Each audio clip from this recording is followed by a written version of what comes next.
Previously on Tractor Talk with Gary.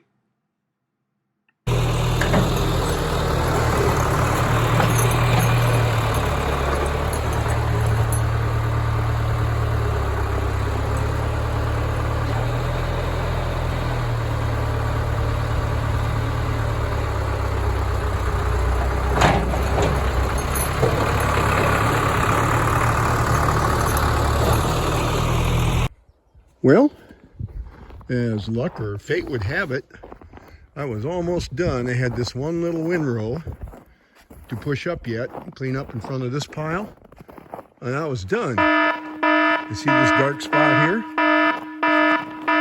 I blew a hose or a fitting or something. I couldn't curl the bucket back to the flat position. Everything else worked, but that did not. And if you notice, there's a trail of hydraulic fluid leading all the way back to the Quonset building. And when I backed the 2520 in, got it in position to shut it off, went to turn the wheels, and it was low enough on hydraulic fluid, I had no power steering.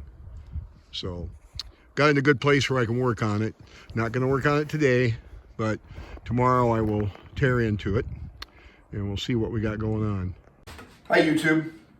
In my last video, if you watched that, you will remember that my 2520 John Deere had a catastrophic failure. We blew either a fitting or a hydraulic hose, and I'm not been successful in getting that diagnosed as of yet. We're tearing into that. Where that's at is up on top of the transmission, right underneath the operator's platform. So that platform has to come up, and that's quite a procedure on John Deere's. I don't understand their design of that, but we'll get it. It's pretty involved, but I'm going to make some modifications of my own before I put that platform back down so that it will be easier if I ever have to take it up again. Oh, it just fits so tight, and there's not enough room to maneuver in there, and there's no give in that plate. It's some pretty heavy stuff. And one thing I don't understand what John Deere did, what they were thinking, is going down through the plate. There are 4 long bolts that go down through what amounts to spacers that are, gosh, they must be 4 inches. And how in the world I'm going to get them back in and lined up? It can be done. It's just rather difficult. It seems like there would have been a better way to have done that. But anyway, it is what it is. So we're going to be working on that, and I'll keep you posted. I'm not going to do a lot of video on that. I will take some snapshots of the procedure as we go and show you what I'm running up against. But kind of interesting. So I think once I get there, I think it's going to be a relatively easy fix. It's just involved to that point. I did take the right-hand battery box off, and I don't think I would have had to have done that, but in doing that, I found that there's battery end on the cable was never crimped on.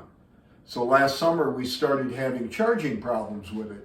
While my 3-point mower was down, I was mowing with an old pole type mower that I have, using the 2520 on that. And even with that thing running several hours a day, the charge light kept coming on. So I thought I had an alternator problem. Turns out that wasn't the issue. The batteries are fine in it, but still, a couple times you go out to start it and it'd be dead. It wouldn't start. So throw the charger on it, fire it up instantly. It's like, we got a connection problem or something. Took all the connections apart, cleaned everything up, used dielectric grease and everything. Didn't make any difference. So got something going on there. So I think that's the problem with that connection on the end of that battery cable, that clamp that goes around the post. With that not being crimped on the cable, I don't think it was making a good enough connection to charge the battery. So hoping that's the problem. Anyway, I wanted to show off part of my Christmas present from my daughter and favorite son-in-law. They got me this Tractor Talk with Gary YouTube t-shirt. Loving it. Pretty nice. Okay, let's get back with the tractor, shall we?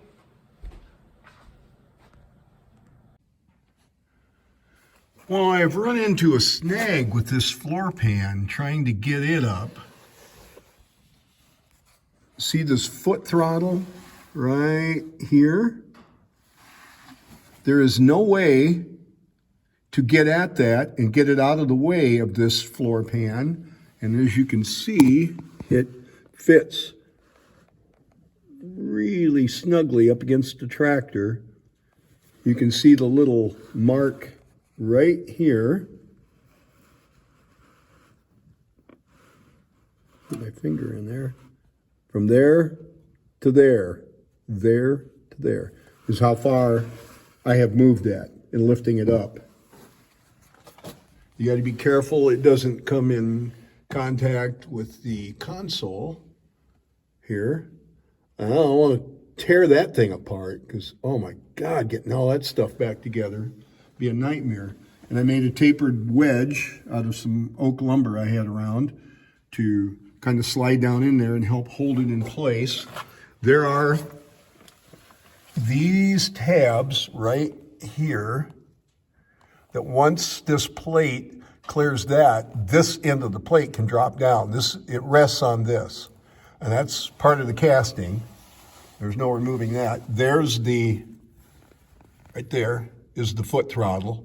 So as you can see, there is no way to get that out of there, to get it out of the way. And this is what we're looking at. I think I found the problem. I think it's the hose right, where are you? I can't see it in the dark. There is right there. There it is. Right there. There, splitting the hose. Pretty sure that's it. Next problem is going to be these hoses fit into this cover here. And how do you get that cover off with the loader on? I can't take the loader off. See, it fits in snug behind the loader. And that's the quick attach that Westendorf has. Can't take the loader off because I can't run the hydraulics. So this is becoming quite the project. I took the step off of this side and the battery box, so that will help. Boy, this has been a battle. Got a friend in Hawkeye that runs a repair business. He's a crackerjack of a John Deere mechanic, Dennis Walvotny. Those of you local that know him know what I'm talking about. He's coming out to help me with this, and we may not have to take the floor pan off any further. We may be good where it's at. I had to remove the battery box. I had to remove the toolbox. Battery box on this side I'm going to leave on. I don't think that's going to be an issue. So that's the update on the 2520, and I don't think he's going to be able to make it this week. We're in a winter storm watch tonight. Oh, we're supposed to get pounded again, and it's been warm. The ground's thawed out. It's muddy. This is going to be just friggin' great. I can't wait. So, all right, YouTube, we'll keep you posted on this project as we roll along here. So, but like I said, this is not in any big hurry to get it fixed because I've got the L2501 Kubota. I can plow snow with that. And it's a shame. It's sitting off to the side, out of the way. It's not bothering anything. I don't need anything else to get in here. So worst comes to worst, I've still got the 520 here with the loader on it. And I've got the other 520 sitting right here.